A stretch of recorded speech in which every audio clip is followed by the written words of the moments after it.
Fala pessoal, beleza? Meu nome é Rogério, eu vou estar fazendo um vídeo aqui para vocês a respeito de escalabilidade. Eu vou falar sobre sistemas operacionais, né, redes, blockchains, né. Eu sou um especialista em sistemas operacionais, trabalhei durante muito tempo com desenvolvimento de software embarcado, né? E no caso, eu vou tentar trazer para vocês aqui um assunto que é bem repercutido entre alguns grupos de investidores de cripto, né? E muitos deles, às vezes, falam algumas asneiras e, infelizmente, né, para que a gente tenha pessoas com conhecimento técnico, acaba sendo uma coisa bastante importante para que elas não cometam erro em investimentos e, principalmente, né, porque a gente tem um problema dentro do mercado financeiro que se chama-se marketing, né? E para quem conhece marketing sabe muito bem que ele trabalha, né, dizendo mentiras ou até omitindo verdades, né? Sempre deixando aparecer o lado bom e sempre escondendo o lado ruim do projeto, né? Às vezes, quando não tem lado bom, eles inventam um também.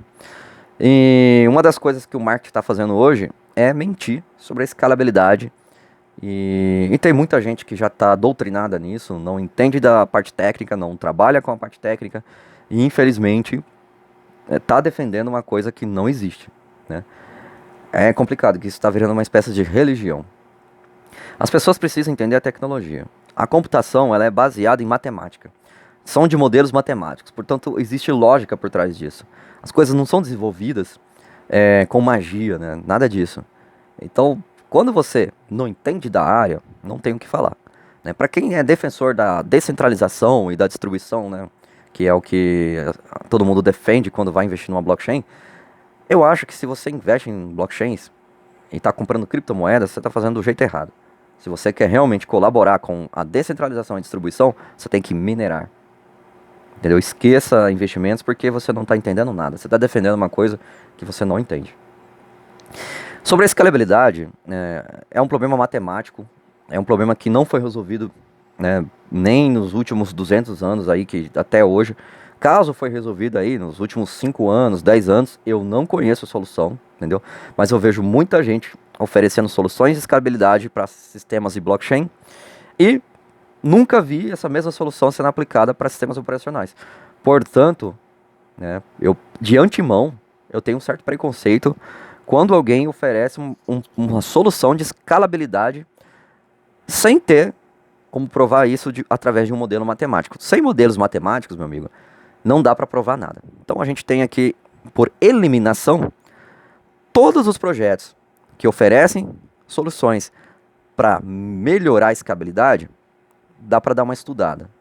Todos os projetos que oferecem uma escalabilidade infinita, pula fora, meu amigo, que não existe isso. Tá ok?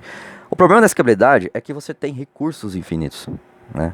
E a gente pode entender que tem memória, processamento, computadores, redes, né? Tem o hardware, tem a infraestrutura. E se você não tiver tudo isso, de certa forma, limitada, que é o mundo físico limita, né? Você não teria uma alimentação para criar uma escalabilidade infinita. Então, é impossível criar escalabilidade infinita, já que não temos recursos infinitos. Tá ok? Aqui é o primeiro argumento, né?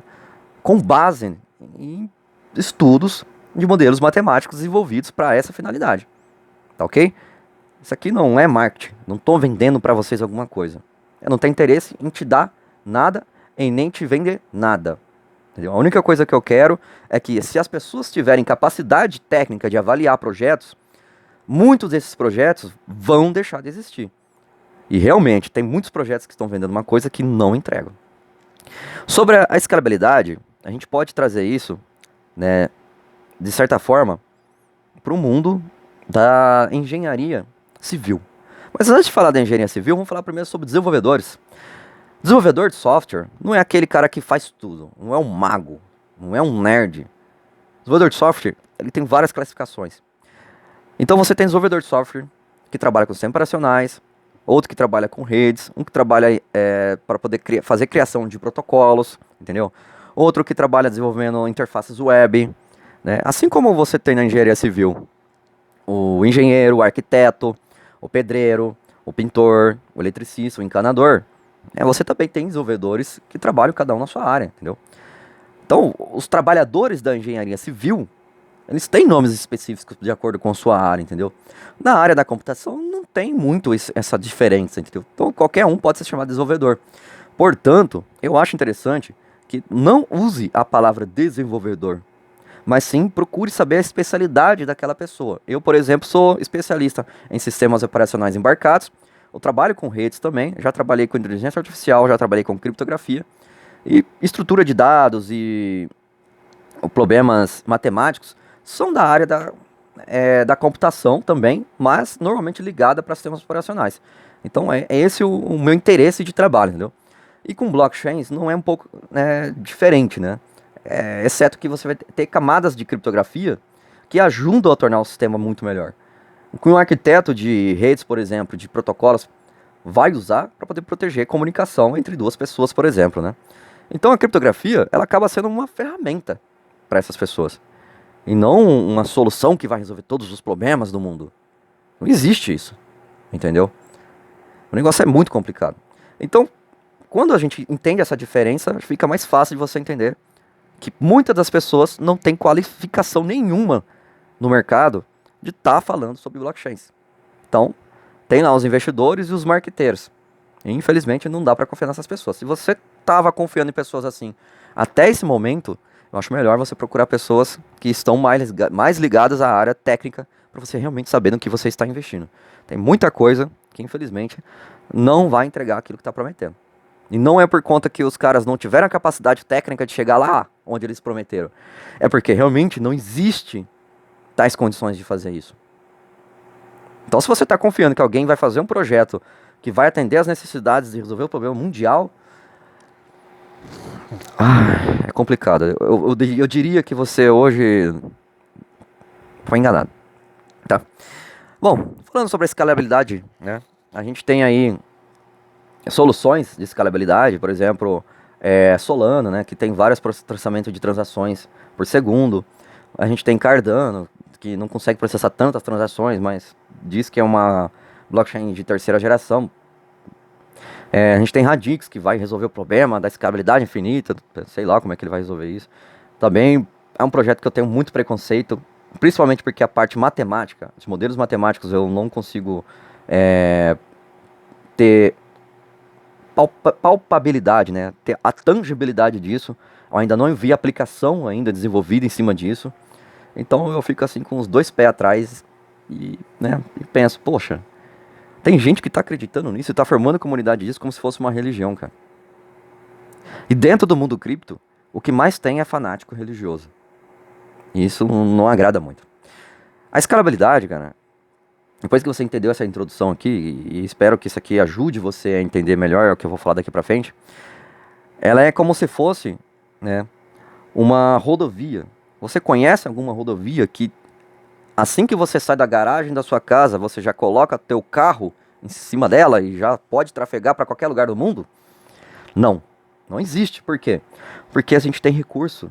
O espaço, ele é finito. Você não consegue sair de um espaço para outro de uma forma sem ter, pelo menos, um caminho para você fazer isso. Você tem um espaço a percorrer. Dentro da computação também tem essas limitações. Entendeu? E para solucionar isso dentro da engenharia civil, ou engenharia de tráfego, as pessoas criaram as vias locais. Né? Não é muito difícil você imaginar que uma via local ela só atende a região local. É a necessidade daquelas pessoas. Para dentro das blockchains, a gente tem limitação também. Não dá para poder atender tudo. É como se você estivesse criando uma internet. E a internet ela vai ligar computadores em vários lugares do mundo. Mas não dá para você conectar todos os computadores ligados no mesmo nó. Eu quero ter uma comunicação direta com todos os computadores do mundo ao mesmo tempo. Não dá, é impossível. Isso é um problema de grafo. É um problema que não tem solução. Não existe nenhum modelo matemático que resolve isso. Então a gente sabe que isso é impossível. Quando a pessoa fala de descentralização e distribuição, eu acho que ela não entende o que é realmente descentralização e distribuição. Mas dá para você descentralizar criando as vias locais. Aí a gente entra num processo de escalonamento, né? Ou no caso, né, tipo, fornecer escalabilidade com segundas camadas, no qual a Ethereum está trabalhando em cima disso, entendeu? Nisso, né, talvez o Bitcoin vai oferecer alguma coisa com o BIP300, mas o interessante é, existe escalabilidade? Sim. Por quê? Porque você está oferecendo uma rede que vai processar tais pagamentos e tais transações. Vai ficar limitado a um certo grupo de pessoas, mas ainda é a nível mundial. Quando você reduz isso a um nível para um grupo de pessoas que estão interessadas em usar aquela rede, então surge a necessidade do qual a Polygon hoje está trazendo solução. Framework para desenvolver segundas camadas para trabalhar em cima da Ethereum. Olha que solução interessante. Eu gostei muito dessa solução, porque ali realmente é uma solução pé no chão. Já que não existe uma solução que vai atender a necessidade de todos, vamos ver qual é a necessidade que está atendendo a necessidade de poucos, pelo menos. A segunda camada. Se você tiver uma segunda camada, por exemplo, de pagamentos do cartão Visa dentro do território brasileiro, ótimo. Se você quiser fazer pagamento internacional para a China ou para os Estados Unidos, por exemplo, é só você estar utilizando a rede deles lá. Ou, né, ter uma bridge entre as duas redes e isso ficar, de certa forma, invisível para o usuário final. Mas que pro usuário final seja importante que ele entenda que o pagamento dele está sendo feito, mas está passando por pelo menos 2 ou 3 blockchains. E isso é interessante pra caramba. Mas que ele não precisa ficar esperando muito tempo. Para isso, tem que existir uma certa forma de centralizar o poder dessas redes aí em alguma entidade, entendeu? Isso que eu acho que as pessoas precisam entender. Não dá para você descentralizar tudo. Não dá para você distribuir tudo. Eu gostaria que fosse, eu sou muito fã da descentralização e da distribuição. Mas para poder entender que isso vai funcionar, as pessoas têm que, né, minerar. Assim como as pessoas não entendem como funciona o computador, não sabem construir um transistor no quintal de sua casa, não entendem que o iPhone é feito de areia, né? E ela tá pagando aí um valor absurdo por cristais de areia, porque a formação do computador, do smartphone é silício, às vezes germânio, telas de vidro que são feitas de areia também e algumas outras coisas. Os componentes ali é tudo areia. Você consegue encontrar talvez em algumas praias aí, né? O Vale do Silício tem muito lugar lá que vai oferecer para você essa solução, né? Então, vai lá, faz uma mineração de coisa e começa a construir um smartphone na sua casa. Ah, não dá? Então, meu amigo, você não entende porra nenhuma para defender algo que você não sabe nem mesmo construir. Você precisa entender que se você não tem esse conhecimento, você tem que aprender e ir atrás.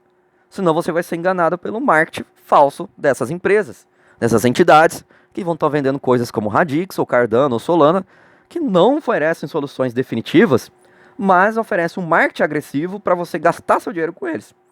Eu não gasto nada com tecnologias do qual eu não conheço, ou tecnologias que prometem algo que não são possíveis de serem concluídas. Entendeu?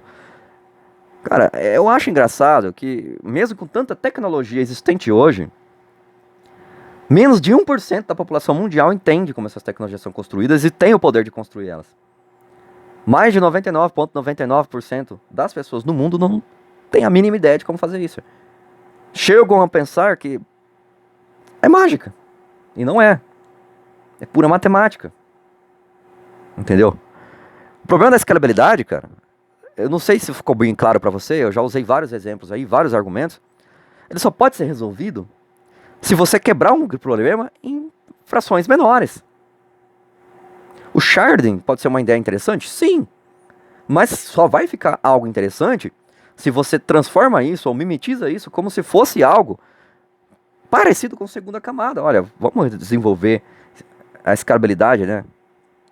Ou o escalonamento desse processo para uma rede menor, e onde essa rede menor vai fazer todo o processo e vai trazer para a rede principal de novo, sem o usuário final saber.